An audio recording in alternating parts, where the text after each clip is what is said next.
Be honest with me.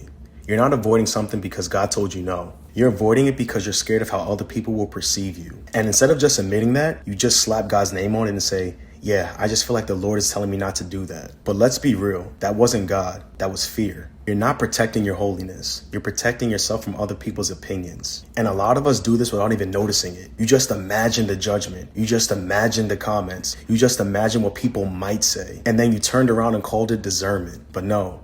That's not discernment. That's the definition of dead religion. That's what happens when you dress up fear with spirituality. If it feels like conviction, you'll feel clarity. If it feels like fear, you'll feel confusion. Conviction is clean. It hits your spirit with a yes or no. Fear makes you hesitate, overthink, and protect your image. So you gotta ask yourself, did God really tell me not to do this? Or am I just scared of how other people will look at me if I do? Because God checks your heart, but fear checks the crowd. And some of you aren't following the Holy Spirit. You're following the imaginary conversation in your head. You're letting opinions that haven't even happened yet control your life. Listen, God doesn't call you to please people. He calls you to obey him. And you can't walk in the freedom God has for you if you keep blaming him for the decisions that are really being controlled by your fear.